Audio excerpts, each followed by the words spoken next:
ಪಾಕಿಸ್ತಾನ್ ಜಿಂದಾಬಾದ್ ಅಂತ ಕೂಗಿದ್ರು ಕೂಡ ಅದನ್ನು ಮುಚ್ಚಾಕೋದಿರ್ಬೋದು ಅಥವಾ ಲಘುವಾಗಿ ಪರಿಗಣಿಸೋದಿರ್ಬೋದು. ಮುಂದೊಂದು ದಿನ ಭಾಳ ದೊಡ್ಡ ಅಪಾಯಕ್ಕೆ ರಾಜ್ಯವನ್ನು ಮತ್ತು ದೇಶವನ್ನು ದೂಡಬಹುದು.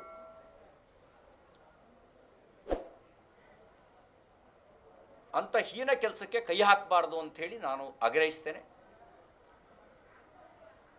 ಮಾನ್ಯ ಪ್ರಿಯಾಂಕ್ ಖರ್ಗೆ ಅವರು ಈಗ FSL ರಿಪೋರ್ಟು ವರದಿಯನ್ನು ರಿಪೋರ್ಟ್ ಬಗ್ಗೆ ನೀವೇನು ಹೇಳ್ತೀರಿ? 4 ಜನ ವಸಕ್ಕೆ ತೆಗೆದುಕೊಂಡಿರೋದ್ರ ಬಗ್ಗೆ ನೀವೇನು ಹೇಳ್ತೀರಿ? ಮತ್ತು ಯಾರದೇ ಇರಲಿ, ಯಾವುದೇ ಸಂಘಟನೆ ಇರಲಿ, ಅವ್ರ ಮೇಲೆ ಕ್ರಮ ಕೈಗೊಳ್ಳಬೇಕು ಅಂತ ನಾನು ಆಗ್ರಹಿಸ್ತೇನೆ. ದೇಶದ್ರೋಹಿಗಳ ಪರವಾಗಿ ಅವ್ರ ಪರವಾಗಿ ಮಾತಾಡೋದು ದೇಶದ್ರೋಹಕ್ಕೆ ಸಮ ಆಗತ್ತೆ. ಆ ಕೆಲಸವನ್ನು ಮಾಡಬೇಡಿ ಅನ್ನುವಂಥ ಆಗ್ರಹ ಮಾಡ್ತೇನೆ. ಇನ್ನು ನಮ್ಮ ಮೇಲೆ ಚುನಾವಣೆ ಮುಂಚೆ ಆರೋಪ ಮಾಡ್ತಿದ್ರು BJP ಮೇಲೆ 40% ಸರ್ಕಾರ ಅಂತ.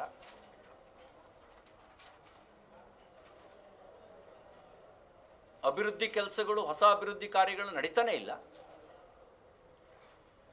40% ಮೀರಿ ಈಗ ಅಡಿಷನಲ್ ಸರ್ಚಾರ್ಜು ಕೂಡ ಹಾಕ್ತಾ ಇದ್ದಾರೆ. ಅದು ಕನಕಪುರ ಟ್ಯಾಕ್ಸು, ವಿಶೇಷವಾಗಿ ಬೆಂಗಳೂರಿಗಂತೂ ಅದು ಕನಕಪುರ ಟ್ಯಾಕ್ಸ್ ಕೊಡದೆ ಯಾವ ಫೈಲು ಪಾಸ್ ಆಗಲ್ಲ.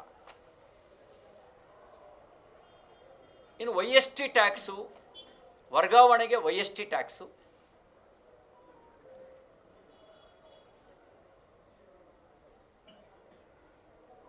ಬೆಂಗಳೂರಿಗೆ ಕನಕಪುರ ಟ್ಯಾಕ್ಸು,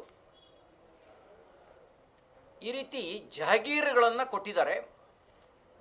ಆಯಾ ಜಿಲ್ಲೆಗಳಿಗೆ ಜಿಲ್ಲೆಯ ಜಹಗೀರನ್ನು ಕೊಟ್ಟು ಅಡಿಷನಲ್ ಸರ್ಚಾರ್ಜನ್ನು ಇವ್ರು ಹಾಕ್ತಾ ಇದ್ದಾರೆ. ಎಲ್ಲ ಕಾಂಗ್ರೆಸ್ ಮುಖಂಡರುಗಳಿಗೆ ಇವರು ಟಾಸ್ಕ್ ಕೊಟ್ಟಿರೋದು ಕಲೆಕ್ಷನ್ ಟಾಸ್ಕ್ ಕೊಟ್ಟಿದ್ದಾರೆ.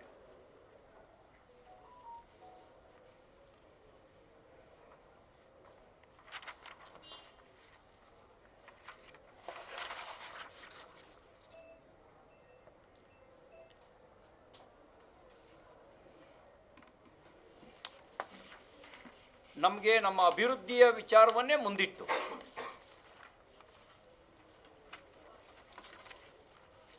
ಚುನಾವಣೆಯನ್ನು ಎದುರಿಸ್ತೇವೆ.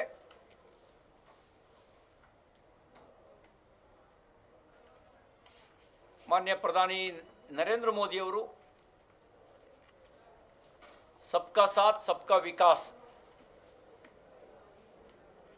ಸಬ್ಕಾ ಪ್ರಯಾಸ್ ಸಬ್ಕಾ ವಿಶ್ವಾಸ್ ಈ ನೀತಿಯೊಂದಿಗೆ 10 ವರ್ಷ ಆಡಳಿತವನ್ನು ಕೊಟ್ಟಿದ್ದಾರೆ.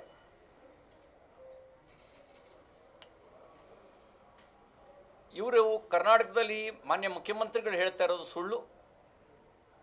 ಅವರು ಅನ್ನಭಾಗ್ಯ ಅಕ್ಕಿ ಕೇಂದ್ರ ಕೊಡ್ತಿಲ್ಲ ಅಂತ ಹೇಳ್ತಿದ್ದಾರೆ. ನೀವು ದೇವ್ರನ್ನ ನಂಬ್ತಿರೋ ಇಲ್ವೋ ಗೊತ್ತಿಲ್ಲ. ಯಾಕೆಂದರೆ ಒಂದೊಂದು ಸರಿ ನಾನು ಊರಾಗ ದೇವಸ್ಥಾನ ಕಟ್ಸಿದ್ದೀನಿ, ನನಗೂ ದೇವ್ರ ಮೇಲೆ ನಂಬಿಕೆ ಇದೆ, ನನ್ನ ಹೆಸರಲ್ಲೇ ರಾಮ ಇದ್ದಾನೆ ಅಂತ ಹೇಳ್ತೀರಿ. ಆದರೆ ನೀವು ಟೋಪಿ ಹಾಕ್ಕೊಳ್ಳೋಕ್ಕೆ ತೋರಿಸುವಂಥ ಆಸಕ್ತಿಯನ್ನು ಕುಂಕುಮ ಇಟ್ಕೊಳ್ಳೋಕ್ಕೆ ತೋರಿಸಲ್ಲ. ಆದರೂ ನಮಗೆ ಸಂಶಯ ಇದೆ.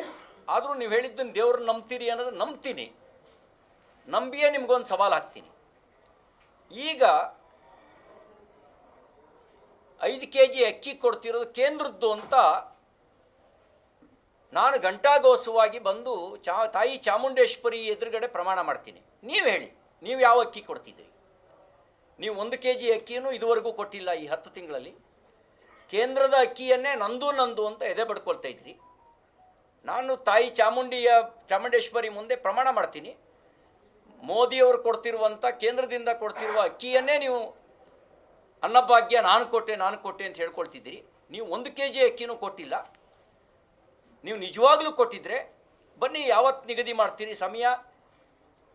ಲೋಕಸಭಾ ಚುನಾವಣೆಗೆ ಮುಂಚೆ ನಾನು ಬರ್ತೀನಿ, ನೀವು ಬನ್ನಿ, ನೀವು ಪ್ರಮಾಣ ಮಾಡಿ, ನಮ್ಮದೇ ಅದು ಅಕ್ಕಿ ಅಂತ ಪ್ರಮಾಣ ಮಾಡಿ. ಎರಡನೇದು ಸುಳ್ಳು ಹೇಳ್ತಿರೋದು, ಕೇಂದ್ರ ನಮಗೆ ಕಡಿಮೆ ಕೊಟ್ಟಿದೆ ತೆರಿಗೆ ಪಾಲನ್ನು ಅಂತ ಹೇಳ್ತಾ ಇದ್ದೀವಿ. ನನಗಿರೋ ಮಾಹಿತಿ ಪ್ರಕಾರ ಕಳೆದ 10 ವರ್ಷದಲ್ಲಿ ತೆರಿಗೆ ಪಾಲು ಕೇಂದ್ರದ ವಂತಿಗೆ ಮತ್ತು ಯೋಜನೆಗಳಿಗೆ ಕೊಟ್ಟ ಹಣ ಒಟ್ಟು ಸೇರಿ 4,91,000 ಕೋಟಿ ನರೇಂದ್ರ ಮೋದಿಯವರು ಕರ್ನಾಟಕಕ್ಕೆ ಕೊಟ್ಟಿದ್ದಾರೆ.